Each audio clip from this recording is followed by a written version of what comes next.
Students, how are you? Class 9th. I'm going to start a new series of video for you. So let's start first chapter of class 9th biology, that is fundamental unit of life, cell. You have studied cell properly in class 8. Whatever you remember, just recall that and we'll start class 9th topic today. You had studied cell was discovered by Robert Hooke in 1665. That you know so nicely. 1665 में Robert Hooke ने simple सा microscope बनाया और उसने cell को observe किया. Cork के thin slices काटे. कॉर्क क्या होता है? बार्क का पार्ट होता है, पेड़ का बार्क होता है. उससे कॉर्क की स्लाइसेस ली और माइक्रोस्कोप में देखा तो उनको सेल्स दिखाई दी कुछ इस तरीके से. उसके बाद सेल उन्होंने नाम क्यों दिया? सेल एक लैटिन भाषा का वर्ड है, लैटिन लैंग्वेज का वर्ड है, जिसका मीनिंग होता है लिटिल रूम, छोटे छोटे कमरे. ये हनी कॉम्ब लाइक स्ट्रक्चर होते हैं. ये हनी कॉम्ब लाइक स्ट्रक्चर इस तरह से होते हैं. ओके, इनको लिटिल रूम, छोटे छोटे रूम्स हैं, लिटिल रूम नाम दिया. और हमें पता है cell is the structural and functional unit of life. सबसे पहले शायद आपने 8th क्लास में किया, वो नहीं किया है तो 9th में करोगे आप. अनियन पील में से सेल की स्लाइड प्रिपेयर करोगे. अनियन पील में सेल की स्लाइड हम कैसे प्रिपेयर करेंगे? अनियन ले लेंगे, अनियन की पील लेंगे. अनियन की पील इनर साइड से पतला सा एक छिलका सा आता है, आउटर नहीं, अंदर की लेयर बहुत ट्रांसपेरेंट सा जो कवरिंग निकलती है. अनियन पील को निकाल लोगे, आप उसको थोड़ी देर वाटर में डाल दोगे, वॉच ग्लास में करके वाटर में डाल दोगे ताकि वो डिहाइड्रेट ना हो. उसके बाद उसको निकाल कर हम एक खास स्टेन है सैफ्रेनिन. सैफ्रेनिन स्टेन से हम इसको स्टेन करेंगे. ये सैफ्रेनिन होता है रेड कलर का, इससे हम स्टेन कर देंगे और फिर इस स्लाइड इसको वॉश कर देंगे ताकि एक्सेस सैफ्रेनिन निकल जाए. ये हमको रेड या पिंक कलर का दिखाई देगा. और अपनी स्लाइड पे, ये हमारी स्लाइड है, स्लाइड के सेंटर में हम 1 ड्रॉप ऑफ ग्लिसरीन डालेंगे. 1 ड्रॉप ऑफ ग्लिसरीन. ग्लिसरीन क्यों डालते हैं आपको पता है? इसमें मॉइस्चर कंटेंट होता है. सेल हमारी जितनी देर हम ऑब्जर्व कर रहे हैं कहीं ड्राई ना हो जाए. पानी डालेंगे तो सूख जाएगा बहुत जल्दी से. ग्लिसरीन डाल देंगे जिससे सेल काफी टाइम तक मॉइस्ट बनी रहेगी. और ग्लिसरीन डालकर हम यहाँ अपना कंटेंट रखेंगे. हम अपना जो भी हमने सेल का वो जो बनाया है नीम का छोटा सा पीस हम यहाँ पर रखेंगे और फिर इसको कवर स्लिप से कवर कर देंगे. हम इसको कवर स्लिप से कवर कर देंगे और कंपाउंड माइक्रोस्कोप के लो पावर में इसको ऑब्जर्व करेंगे. ये सेल बनाने, सेल की अनियन पील की स्लाइड बनाने की प्रोसेस है. हमको प्रैक्टिकल में करना भी है तो मैंने शॉर्ट में यहाँ पर बताइए. आप जब भी स्कूल खुलेगा, स्कूल जाओगे तो आप स्लाइड को बनाओगे खुद से और ऑब्जर्व करोगे माइक्रोस्कोप में. कैसा दिखाई देगा हमको स्ट्रक्चर? ये स्ट्रक्चर हमको इस तरीके का दिखाई देगा. ये हमारा माइक्रोस्कोपिक एरिया है. यहाँ पर ये सेल्स ऐसे दिखाई देंगी. ब्रिक लाइक स्ट्रक्चर हमको ये ऐसे दिखाई देगा. ये एक्चुअली रेड कलर दिखाई देगा और सब में आपको ऐसे न्यूक्लियस भी दिखाई देगा. तो ये आपको दिखाई देगा अनियन पील में सेल की स्लाइड में जब आप माइक्रोस्कोप में देखोगे. माइक्रोस्कोप आपने इससे पहले डिटेल में पता नहीं पढ़ा है या नहीं, तो here I have microscope for you. Microscope के स्ट्रक्चर में सबसे पहले तो दो लेंस होते हैं. ऊपर वाला लेंस जिसको हम अपनी आई के पास रखते हैं, दिस इज आई पीस. पहला जो हम आई के पास रखते हैं आई पीस, और यहाँ जहां पर हम अपना ऑब्जेक्ट या स्लाइड रखते हैं दैट इज ऑब्जेक्टिव लेंस. जहां ऑब्जेक्ट रखते हैं वो लेंस है ऑब्जेक्टिव लेंस. साथ में यहाँ पर मिरर है. किस लिए? आ रही लाइट को बाहर, यहाँ से आ रही लाइट को कंडेंस करके यहाँ पर जाएगा. ये मिरर है और यहाँ पर कंडेंसर है जो सारी लाइट को यहाँ से रिफ्लेक्ट करके ऊपर कंडेंसर के थ्रू यहाँ चला जाएगा, हमारे स्टेज तक आएगा जहाँ पर ये ट्रांसपेरेंट ये लगा हुआ है। यहाँ पर जब हम स्लाइड रखेंगे तो हमें दिखाई देगी, यहाँ पर ये स्लाइड है, स्लाइड हम स्टेज में रखेंगे, दिस इज स्टेज। जहां से मैंने इसको पकड़ा है ये इसकी बॉडी ट्यूब है, ये इसका बेस है, sorry this is body tube. ये जहां से मैंने इसको पकड़ा है ये इसकी आर्म है, ये जहां से इसको ऐसे रखते हैं ये इसका बेस है, ये इसका स्टेज है जहां पर हम स्लाइड रखेंगे, और ये स्टेज है। यहाँ पर क्लिप्स होती हैं, अभी इस माइक्रोस्कोप में क्लिप्स नहीं है, तो यहाँ पर क्लिप्स होती हैं जो स्लाइड को प्रॉपर्ली होल्ड कर लेती हैं। उसके अलावा यहाँ पर ये है कोर्स एडजस्टमेंट, जिससे कि आप मोटे चीजों को मतलब मीन्स आपको इसको जब आप सेट करोगे तो आप ऊपर नीचे करके रफली देख लोगे कि स्लाइड का ये लोकेशन है, ये एरिया में देखना है। फिर फाइन एडजस्टमेंट है जिससे आप बारीकी से उसको सेट करोगे, course adjustment and fine adjustment. तो दिस इज योर माइक्रोस्कोप, यहाँ पर आप इसको अच्छे से देख सकते हो। होपफुली ये क्लियर होगा। यहाँ पर ऊपर जो लिखा होता है ये 10x या जो भी x, ये x का मीन्स है वो उतने टाइम्स उसको मैग्नीफाई करता है, ये इसका मैग्निफिकेशन होता है, तो ये कितने टाइम मैग्नीफाई कर सकता है।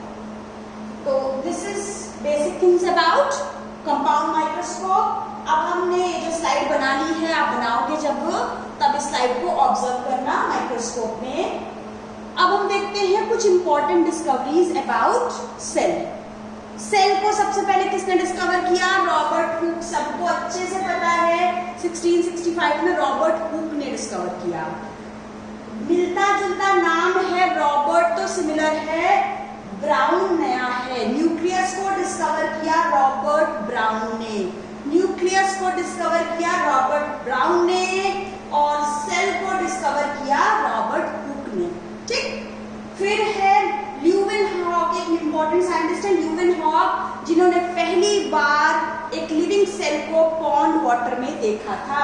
इन्होंने पहली बार फ्री लिविंग सेल को पॉन्ड वाटर में देखा था first time. Purkinje, P for Purkinje and P for protoplasm. Protoplasm cell के अंदर जो फ्लूइड भरा होता है उसको प्रोटोप्लाज्म नाम पहली बार परकिंजे ने दिया था। साइटोप्लाज्म सेल के अंदर का फ्लूइड है, पर प्रोटोप्लाज्म साइटोप्लाज्म प्लस न्यूक्लियस सारा कुछ मिला के है protoplasm, and the name was firstly coined bye परकिंजे। इसके अलावा बहुत इंपॉर्टेंट चीज है सेल थ्योरी। किसने दी थी सेल थ्योरी? दो साइंटिस्ट हैं, Schleiden and Schwann. Cell theory was given by Schleiden and Schwann. नाम की स्पेलिंग याद रहे इसके लिए आप इसको स्लाइडेन एंड स्वान भी प्रोनाउंस कर सकते हो। स्लाइडेन एंड स्वान ने 1938 और 1939 में सेल थ्योरी दी थी। अभी हम देखेंगे सेल थ्योरी क्या होती है, उससे पहले उसी सेल थ्योरी को एक्सपैंड किया था, आगे एक और नया पॉइंट ऐड किया था वर्को ने 1855 में, काफी टाइम बाद। Cell Robert Hooke, nucleus Robert Brown, first time free living cell को पॉन्ड वाटर में देखा था ल्यूवेनहॉक ने, प्रोटोप्लाज्म टर्म दिया परकिंजे ने, Schleiden and Schwann, Schleiden and Schwann कुछ भी बोल दो, ने दी थी सेल थ्योरी जिसको एक्सपैंड किया था वर्को ने। तो what is cell theory? Cell theory जो स्लाइडेन एंड स्वान ने दी है वो, उसमें दो पॉइंट्स है, बहुत ही सिंपल है। All plants and animals are made of cell. सभी प्लांट्स एंड एनिमल्स हैं सेल के बने हुए। सिंपल सी बात है, हम सभी तो सेल के बने हुए हैं। तो पहला पॉइंट है सेल थ्योरी का, all plants and animals are composed of cell. दूसरी बात है कि cell is the basic unit of life. जो चैप्टर का नाम है फंडामेंटल यूनिट ऑफ लाइफ, वही लगभग यहाँ पर है दूसरा point, cell is the basic unit of life. इस सेल थ्योरी को वर्को ने एक्सपैंड किया। जब हम छोटे थे, बहुत छोटे से थे बच्चे, बड़े हुए तो क्या हुआ? जब छोटे थे तो नंबर ऑफ सेल्स लिमिटेड थी, बड़े हुए तो क्या हुआ? नंबर ऑफ सेल्स बढ़ गई। ये अगर हमारी सेल है पहले, तो बाद में क्या हो गया? शायद कुछ ऐसा हो गया। ये जो नंबर ऑफ सेल्स बढ़ गई है वो कहां से आई? वो इस पुरानी सेल से ही आई। इस पुरानी सेल में सेल डिवीजन हुआ, ये डिवाइड हुई और इसने बहुत सारी सेल्स बना दी। तो जो नई सेल्स आई हैं वो कहां से आई हैं? प्री एग्जिस्टिंग सेल से आई है। तो वर्को ने क्या कहा? Cells arise, all cells arise from pre existing cell. सभी नई सेल कहाँ से एराइज हुई है? पहले से एग्जिस्ट कर रही इस सेल से ही एराइज हुई है। What is cell theory? All plants and animals are composed of cell. Cell is the basic unit of life. Virgo ने कहा कि all cells arise from pre-existing cells. अब organisms कितने तरह के होते हैं? On the basis of number of cells. बहुत सिंपल सी बात है, unicellular, multicellular. Uni means one, single, multi means बहुत सारे। अगर ऑर्गेनिज्म एक सिंगल सेल का है, मीन्स एक सिंगल सेल पूरी होल ऑर्गेनिज्म बना रही है, तो दैट इज यूनिसेलुलर ऑर्गेनिज्म। आपको ढेरों एग्जाम्पल पता है, amoeba, paramecium, chlamydomonas, yeast, bacteria, so many examples of unicellular organism. Multicellular organisms में क्या होता है? बहुत सारी cells group together in a single body and assume different functions into it form various body parts is multicellular organism, जहां पर बहुत सारी सेल्स ग्रुप टुगेदर हो जाती है और हर इंडिविजुअल सेल, हर ग्रुप ऑफ सेल अलग अलग तरह का फंक्शन करने लगती है, वो है मल्टीसेलुलर ऑर्गेनिज्म। थोड़ा कॉम्प्लेक्स बॉडी डिजाइन है यहाँ पर। और क्या एग्जांपल्स हैं? सबसे बड़े एग्जांपल ह्यूमन बीइंग, प्लांट्स, सभी एनिमल्स, फंगस, ये सभी हैं मल्टीसेलुलर ऑर्गेनिजम्स। अब आपने बहुत सारे आपने स्ट्रक्चर में से देखे भी होंगे, और नहीं तो आप इस ईयर पूरे साल भर में देखोगे, ये सब पढ़ोगे। कई तरह की सेल्स होती है, सेल के शेप एंड साइज बहुत वैरायटी के होते हैं, बहुत अलग अलग तरह की सेल्स होती है। Smooth muscle cell, smooth muscle cell ऐसे करके होती है, स्मूथ मसल सेल, ये न्यूक्लियस एक होता है यहाँ पर, ठीक। मसल्स जब आप पढ़ोगे टिश्यू चैप्टर, वहां पर देखोगे स्मूथ मसल सेल ऐसी हैं। ब्लड की सेल्स ऐसी, आरबीसी, डब्ल्यूबीसी, प्लेटलेट्स, ये ब्लड की सेल्स हैं। नर्व सेल का स्ट्रक्चर इस तरह से होता है, नर्व सेल इस तरह से, यहाँ पर ये डेंड्राइट्स होते हैं, ये एक्सॉन, ये सेल बॉडी है, ये ऊपर डेंड्राइट्स निकले हुए, और ये एक्सॉन। ये है ओवम का स्ट्रक्चर। ह्यूमन बीइंग में ओवम लार्ज साइज का होता है और नॉन मोटाइल स्ट्रक्चर है, जबकि ये है मेल गैमीट स्पर्म, जिसमें टेल है, मूवमेंट के लिए बहुत छोटा होता है in comparison to ovum female gamete. ये बोन की सेल है, इस तरह से बोन की सेल, ये बीच में न्यूक्लियस है, ऑस्टियोसाइट भी कहते हैं, आप इसको टिश्यू में पढ़ोगे। ये फैट सेल है, ये फैट सेल है,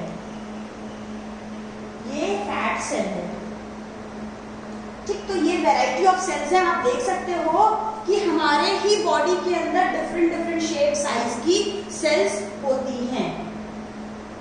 अब हम देखते हैं मेन चीज कि हमें सेल के अंदर क्या क्या पढ़ना है। सेल के अंदर क्या क्या पार्ट्स होते हैं? सेल के अंदर 3 पार्ट है मेनली। सबसे पहले बाहर जो कवरिंग आपको दिखाई दे रही है, ये जो बाहर की कवरिंग दिख रही है ब्लू कलर की, ये पूरा जो है cover, that is cell membrane या प्लाज्मा मेम्ब्रेन। बीच में रेड कलर का, बीच में ये रेड कलर का आपको दिख रहा है, ये है न्यूक्लियस, और यहाँ पर जो भरा हुआ है ये सब कुछ, ये है साइटोप्लाज्म। क्लियर है? आउटर कवरिंग है सेल मेम्ब्रेन या प्लाज्मा मेम्ब्रेन, ये है रेड कलर की, ये सेल मेम्ब्रेन, प्लाज्मा मेम्ब्रेन, ये बीच में भरा है, ये बीचों के सेंटर में है न्यूक्लियस, और यहाँ पर ये फिल्ड है साइटोप्लाज्म। साइटोप्लाज्म के अंदर बहुत सारे सेल ऑर्गेनेल्स होते हैं, हम पढ़ेंगे इसको बाद में। बहुत सारे सेल ऑर्गेनेल्स होते हैं। इस चैप्टर में हमारे सिलेबस में क्या क्या है? 6 सेल ऑर्गेनेल्स हमको पढ़ने हैं। एंडोप्लाज्मिक रेटिकुलम, ये न्यूक्लियस से लेकर ये पूरे में नेटवर्क फैला हुआ है, ये एंडोप्लाज्मिक रेटिकुलम है। गोल्गी एपरेटस, गोल्गी एपरेटस दिखाई नहीं दे रहा है इसमें, गोल्गी एपरेटस हमें पढ़ने हैं। लाइसोसोम्स गोल्गी एपरेटस से टूट के बनते हैं, लाइसोसोम्स। माइटोकॉन्ड्रिया हमको पढ़नी है। प्लास्टिड्स, क्लोरोप्लास्ट आपने नाम सुना होगा, वो पढ़ना है, और वैक्यूल्स पढ़ने हैं। एनिमल सेल है, उसमें छोटी या नहीं भी होती है वैक्यूल्स, प्लांट सेल में बड़ी वैक्यूल्स होती है। तो ये 6 सेल ऑर्गेनेल्स हमको पढ़ने हैं। Endoplasmic reticulum, Golgi complex, lysosome, mitochondria, plastid and vacuoles. अब देखते हैं सबसे पहले जो सेल की आउटरमोस्ट कवरिंग थी, क्या थी? प्लाज्मा मेम्ब्रेन या cell membrane. This is the outermost covering of the cell which separates inner content of the cell from external environment, दीवार है ये हमारे घर की जो बाहर की सड़क को हमारे घर के अंदर हमारे कमरे से सेपरेट करती है। तो ये आउटर मोस्ट कवरिंग है जो सेल के इनर कंटेंट को एक्सटर्नल एनवायरनमेंट से अलग करती है। खास बात कि प्लाज्मा मेम्ब्रेन अलाउ करती है entry and exit of some substances, सभी को नहीं अलाउ करती है, सिर्फ कुछ ही सब्सटेंसेस को एंट्री और एग्जिट अलाउ करती है और कुछ का मूवमेंट कुछ के मूवमेंट को रोक भी देती है। That is why it is selectively permeable membrane. Very important thing, ये बड़ा ध्यान रखना है, याद रखना है आपको, plasma membrane is selectively permeable. क्यों? क्योंकि it allows entry and exit of certain substances and prevents the movement of some other materials. ये सेलेक्टिवली परमेएबल है। किसकी बनी हुई है plasma membrane? Protein and lipid की बनी हुई है। फॉस्फोलिपिड, लिपिड के साथ फास्फोरस जुड़ जाएगा तो फॉस्फोलिपिड है, और प्रोटीन, लिपिड और प्रोटीन की बनी हुई है हमारी प्लाज्मा मेम्ब्रेन। और अब हम देखते हैं कि प्लाज्मा मेम्ब्रेन, और एक और चीज, प्लाज्मा मेम्ब्रेन फ्लेक्सिबल होती है, फ्लेक्सिबल है, प्लाज्मा मेम्ब्रेन फ्लेक्सिबल है। जैसे अमीबा में क्या होता है, किधर बना दूं मैं, अमीबा आपको याद होगा, आपने देखा है, तो अमीबा की प्लाज्मा मेम्ब्रेन की फ्लेक्सिबिलिटी की वजह से ही ये फूड टेकअप कर लेता है। तो प्लाज्मा मेम्ब्रेन फ्लेक्सिबल है, और ये खास बात है। अब प्लाज्मा मेम्ब्रेन के अंदर और बाहर, सेल के अंदर और बाहर चीजों का एक्सचेंज जो होता है, वहां पर दो कंसेप्ट है, कि डिफ्यूजन, डिफ्यूजन के थ्रू गैसियस एक्सचेंज होता है। व्हाट इज डिफ्यूजन, हम डिटेल में देखते हैं। Diffusion is the movement of gas molecule. ये है गैस मॉलिक्यूल का मूवमेंट, कहां से कहां, हाई कॉन्सेंट्रेशन से लो कॉन्सेंट्रेशन की तरफ, from the region of high concentration to the region of low concentration. For example CO2। अब हम देखते हैं, जैसे ये हमारी सेल है, ठीक है, ये सेल है, सेल के अंदर ये प्लाज्मा मेम्ब्रेन सेल के कवरिंग है। यहाँ पर सेल, आप 7th 8th में पढ़ चुके हो, रेस्पिरेशन हुआ, डाइजेशन हुआ, तो जो भी फूड आपने खा लिया वो फूड ग्लूकोज यहाँ पर पहुंच गया, यहाँ पर ऑक्सीजन भी आ गई, उस ऑक्सीजन ने आपके फूड को ब्रेक कर दिया, पूरी तरीके से आपको एनर्जी मिल गई, और जब ब्रेक हो गया तब यहाँ पर बन गई है CO2 बहुत ढेर सारी। ठीक है, ये तो पता है ना आपको कि सेल के अंदर पूरा का पूरा फूड ब्रेक हो गया, ऑक्सीजन ने सारा तोड़ दिया और ढेर सारी CO2 यहाँ पर भरी हुई है।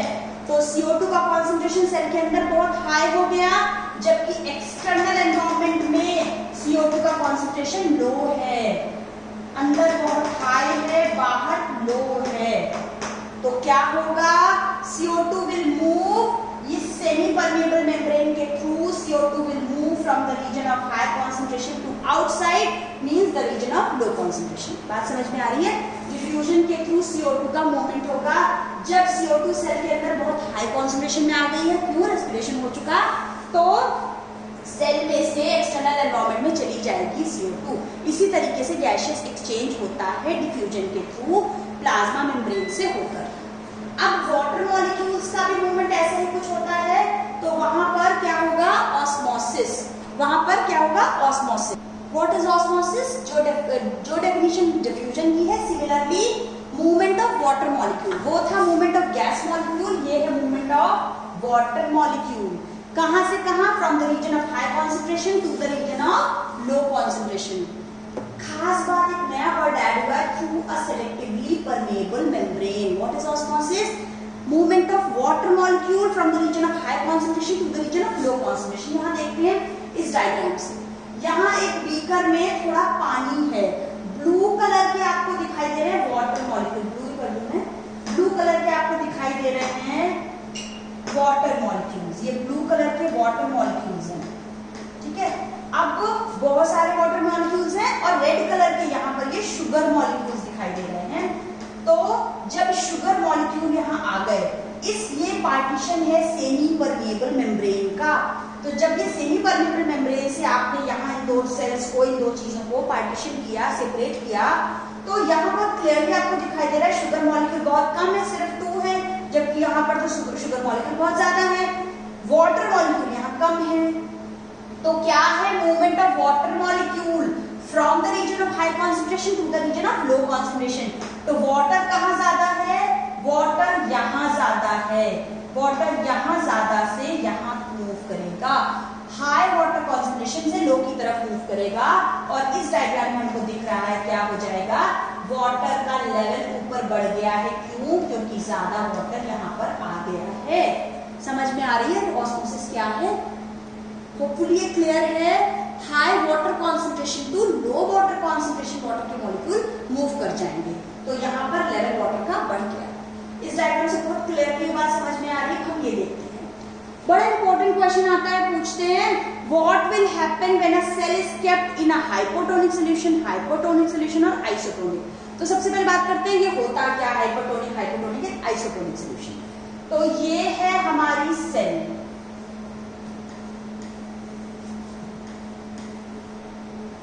ये है सेल।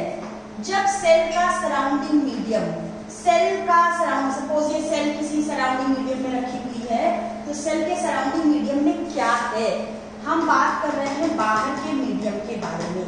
तो हम रेड से सॉल्यूट ले लेते हैं और ब्लू कलर से वाटर मॉलिक्यूल्स।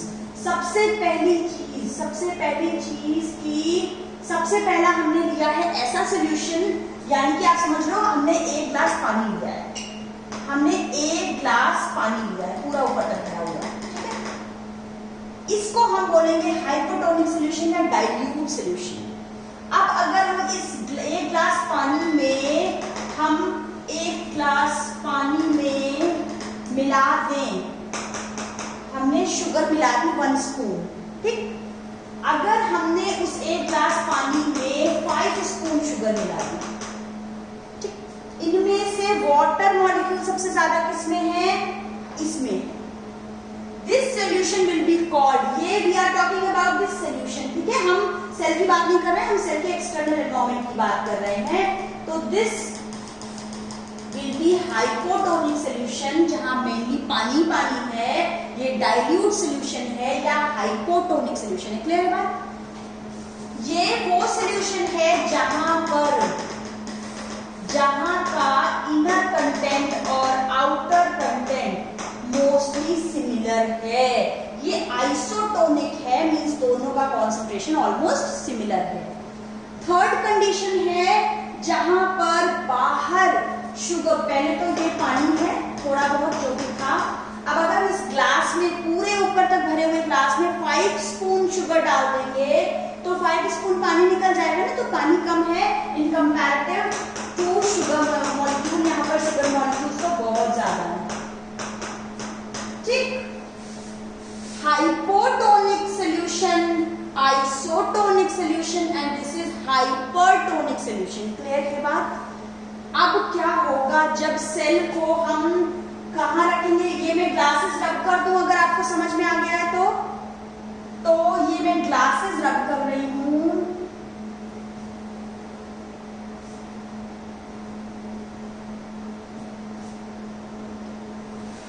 क्या होगा जब हम हाइपोटोनिक सॉल्यूशन में अपनी सेल को रखेंगे, मीन सेल के अंदर तो शुगर मॉलिक्यूल्स थे पर बाहर बहुत कम है, बिल्कुल भी नहीं है ऑलमोस्ट। तो जब सेल को हाइपोटोनिक सॉल्यूशन में रखेंगे तो वाटर कंटेंट कहाँ ज्यादा है, ऑब्वियसली वाटर कंटेंट ज्यादा है यहाँ पर, तो water will enter from outside into the cell.